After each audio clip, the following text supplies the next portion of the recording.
Global star Ram Charan ప్రస్తుతం game changer సినిమాలో నటిస్తున్నారు. శంకర్ డైరెక్ట్ చేస్తున్న ఈ మూవీ షూటింగ్ నిన్నటి నుంచి వైజాగ్లో జరగనుంది. అక్కడి ఆర్కే బీచ్లో 5 రోజుల పాటు కీలక షెడ్యూల్ జరగబోతుంది. ఈ క్రమంలోనే బీచ్ వద్ద పెద్ద పొలిటికల్ మీటింగ్ సెట్ ని కూడా నిర్మించారు. ఇక ఈ షూటింగ్ కోసం మూవీ టీం అంతా 14నే వైజాగ్ చేరుకుంది. రామ్ చరణ్, శంకర్, ఎస్జే సూర్యతో పాటు ఈ షెడ్యూల్లో పాల్గొవలసిన మరికొందరు నటీనటులు కూడా వైజాగ్ చేరుకున్నారు. ఇక రామ్ చరణ్ వస్తున్నాడు అని తెలియడంతో అభిమానులు సందడి మొదలైంది. నిన్న సాయంత్రం నుంచి వైజాగ్ ఎయిర్పోర్ట్ వద్ద తమ అభిమాన హీరో కోసం ఎదురు చూపులు చూశారు. దీంతో ఎయిర్పోర్ట్ అంతా రామ్ చరణ్ అభిమానులతో కోలాహలంగా మారింది. జై చరణ్, జై జై చరణ్ అంటూ తెగ గోల చేసేశారు.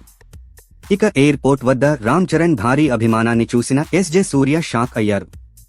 ఎయిర్పోర్ట్ నుంచి బయటకి వెళ్లకుండా కాసేపు వచ్చిన భారీ అభిమానులను చూస్తూ అలా నిలుచుండిపోయారు. ఎందుకంటే ఎయిర్పోర్ట్లో అంత జనాన్ని ఇప్పటివరకు ఎప్పుడూ చూసి ఉండరు. ప్రస్తుతం ఇందుకు సంబంధించిన వీడియోలు నెట్టింట వైరల్ గా మారాయి. కాగా ఈ షెడ్యూల్ షూటింగ్ మార్చి 19 వరకు జరగనుంది. ఆ తరువాత మార్చి 20న రామ్ చరణ్ హైదరాబాద్ వచ్చి RC16 మూవీని పూజ కార్యక్రమాలతో లాంచ్ చేయబోతున్నారట.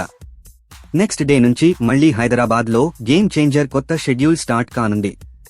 మే నెలలోపు ఈ మూవీ షూటింగ్ ని పూర్తి చేసేలా శంకర్ ప్లాన్ చేసినట్లు సమాచారం. ఈ నెల మార్చి 27న చరణ్ పుట్టినరోజు కానుకగా జరగండి సాంగ్ రిలీజ్ కాబోతుంది.